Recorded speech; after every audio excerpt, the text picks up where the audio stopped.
Hello beautiful people and welcome back to my channel. If you're new here, welcome. My name is Cassie and I make faith related and medical related videos. For those of you who may be new here, I am a medical doctor currently practicing in Zambia, and I am doing a program in which I'm specializing in neonatology.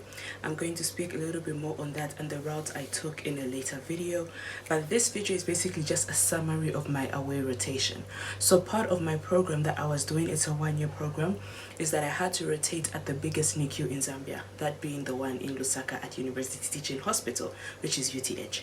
And so I rotated there for a total of 4 weeks, and this video is just a summary of my Lusaka experience. I used to hear a lot of stories about Lusaka.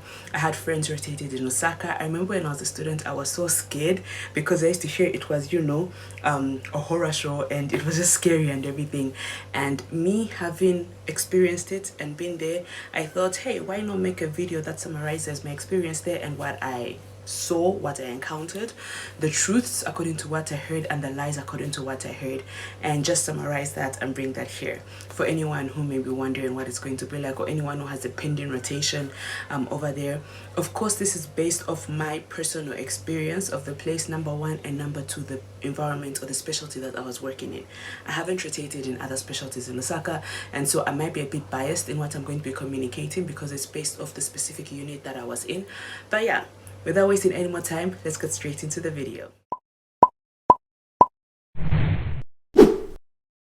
It's hot. October. Alright, so I have my handy iPad here that's going to be a summary of everything that I want to say. But like I said, I was at UTH for a total of 4 weeks.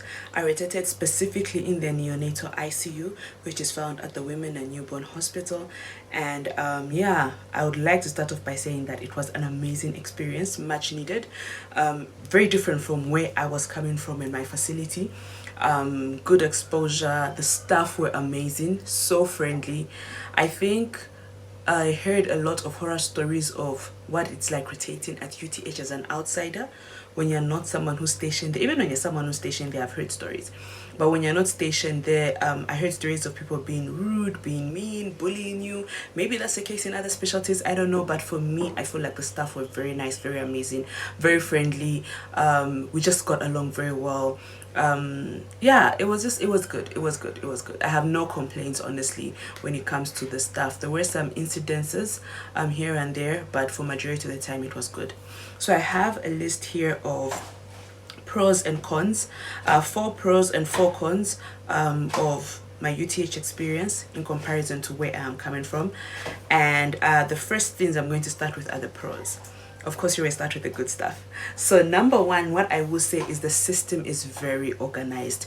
Being the biggest teaching hospital in the country, I wouldn't expect anything less. But the way the system works, the way the timetable works, everyone knows where they are, the way they teach the students, the way they have a specific time allocated in the timetable to teach the students, everything works well. And I really appreciated that. Our system at my hospital is somewhat similar because I think we adopted their system, but to see it in full effect was amazing. To see how everyone just knows what they're doing.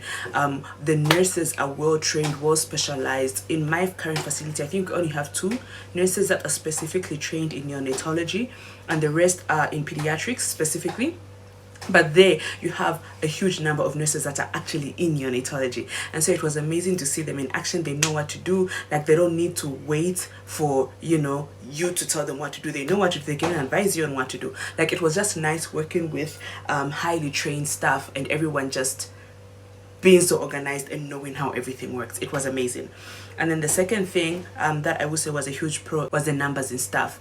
Yes, the workload is high because the patient number is higher, being the most tertiary hospital. I think TNP, total number of patients, was rounding about 100, sometimes as low as 88, 90, sometimes as high as 120. And apparently this was a quiet period. It gets higher than that.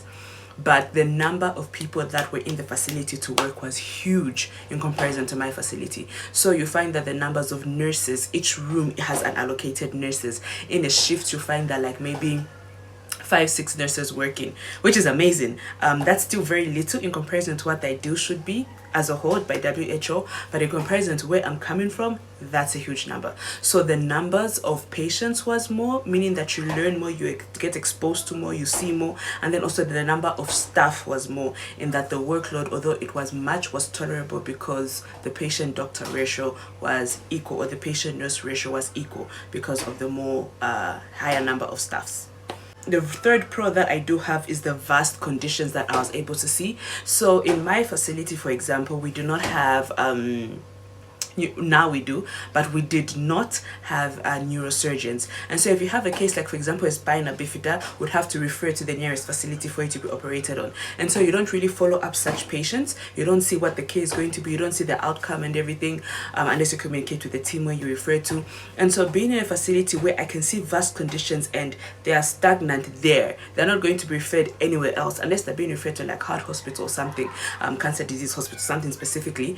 But when people go to UTH, they are there. That's the most tertiary hospital. And so it was amazing to see the vast number of conditions, and I think this is the biggest plus for me, especially if you are an intern doctor. Even for me in training as a student, it was good, and I would want to have more exposure there. But as an intern doctor, if you want to see a wide variety of things, I would highly suggest being at UTH, because you see everything and anything. Nothing is referred out of UTH, everything comes to UTH. And so all those nitty-gritty cases, those rare cases that you see once in a lifetime, you see them at UTH. My fourth pro is that it is a multidisciplinary team. Like I said, in my facility, we did not have a neurosurgeon. Now we do, but we do not have it. And so you find that certain cases, for example, if we have a gastroschisis or we have an omphalocele where the intestines are outside of the body, would have to refer it immediately. You know, if we have a spina bifida, I would have to refer it. If we have this, we have to refer it. And so any cases that we did have, we constantly have to refer it away from our facility. But being at UTH, I saw how everyone was there. And so if you have this case, you just call this person. If you have this case, you just call this person. And it was nice to still have your patient with you and see them through their surgeries, their treatments, their plans, and then get to the other side and be the one to actually discharge them. I think that was a very good encounter. So just being in a place or facility where you have a multidisciplinary team made a huge change in my education journey, if I can say. Okay, those are my 4 pros of UTH. Now let's move on to the cons. What are my cons of my UTH rotation? I say this with all due respect. Please don't come for me if you're from UTH. I say this with all due respect. But yeah, the first thing, in as much as it was organized, the system ran well, the timetable ran well, the staff was okay, and everything was okay, my biggest con is the schedule, the working schedule or the working timetable. So specifically in the unit that I was in, the way the schedule worked is that you only get 1 day off in a week. So whether it's a Tuesday, whether it's a Friday, whether it's a Sunday, it doesn't matter. You only get 1 day off. For the other days, 2 days you are working a day shift from 8 to 12, which is a half day. Sometimes if your ward is very full, you'd actually knock off at 14, but 2 days you're working 8 to 12. 2 days you're doing a coverage shift, which you're working 8 to 16, so the whole day you are there. And then 1 day you are doing a night shift, in which you're working 16 to, as a senior, 16 to the following day, or as a junior, 18 to the following day. And then the 6th day you are post-co, and you are staying in the hospital in your post-co because you have to do your ward round, so you knock off at 12. And then the 7th day is your off day. And it sounds off my ear when I heard it, it sounded okay, but in practice it's very draining. That's the word I'm looking for, because you literally only get 1 day of rest, number one. Number two, you're working in an ICU. An ICU is not a normal ward where, you know, it's a bit laissez-faire. ICU, you're constantly on the go, your brain is constantly shooting. To spend that amount of time constantly in an ICU is draining. And I think the biggest con specifically, and this con is not about UTH or whatever, this con is specifically about the unit I was in and the timetable. The timetable was a con for me because it was very tiring and taxing. I can imagine for the people that are actually residing in Lusaka and how it is for them, but I can't complain and say it was completely dreading, because I did manage to do fun things in the middle of everything. I did manage to go to places and do stuff, but yeah, it's a lot in comparison to where I am. It's a lot. My second con is that it's kind of like a bittersweet con. I feel like all these are going to be bittersweet cons, but in UTH you understand that they respect hierarchy so much. Hierarchy is such a big thing at UTH. I mean, it's a big thing everywhere, but it's more evidently pronounced at UTH. Of this one is higher than this one. My light just went out. But anyway, this one is higher than this one. This one is like you are explained the hierarchy of the NICU and how everything works. You are explained, like, when people come, like, hierarchy is such a big thing. And I think number one, the good thing is that it builds respect to your senior doctors, because they have years of experience, and we respect the knowledge that they have. But also number two, it motivates you to rise, because I don't think, having worked at UTH, I would have been so comfortable being laissez-faire the way I took like 2 years off after my internship to just chill. I think because you see how the hierarchy works, you're more inspired to rise up the hierarchy and specialize and become a specialist and become a subspecialist. I don't know if that makes sense. So it's kind of like a bittersweet thing. The hierarchy is very strong, very evident, so embedded in them, the way they speak to each other, the way they interact with each other. But it's a good thing, because it encourages you to rise. At my facility where I was, the level that I'm at, because we don't have a vast amount of specialties or consultants and everything, like I said, UTH showed me a multidisciplinary team and everything, but you find like maybe they have a whole neurosurgery unit, they have a number of neurosurgeons, they have like a whole board of doctors, where at my facility it's just one. And so you find that even with pediatrics, the number of specialists, the ratio and everything, you are a little bit more higher in the hierarchy, because of the number being less. Whereas at UTH, where the number is more, you realize that you are really bottom of the barrel. So it is a bittersweet con, but hey, it comes with its pluses and minuses. The other con that I noticed, this is specifically for my doctors that are here to specialize, intern doctors and everything. One of the biggest cons that I noticed is the intern exposure is very limited. This is something I heard before I went to UTH from people who rotated at UTH, and then also I was able to witness and agree with on my own. Interns are not so involved. I used to hear stories of, as an intern in obs and gynae, I've never done a Caesar. I'm like, how are you an intern and you've never done a Caesar? At my facility, you wouldn't leave obs and gynae without doing more than 5 Caesars. Whereas at UTH, Caesars are something that registrars do, and it's a teaching hospital, I understand, it's the biggest hospital, I understand. But interns are so limited, they don't actively do procedures. You can literally just be a note taker. Of course, you learn more because you have more specialties and they're speaking to you. You have more consultants and they're speaking to you and they're teaching you, and the knowledge is being poured out, and you see a huge number of conditions and everything. So you are learning more in that regard, but you're not doing more. And I think if you're a skills person, it's a little limited, if I can say. So I noticed the interns are very babied. And the interns are very babied in UTH.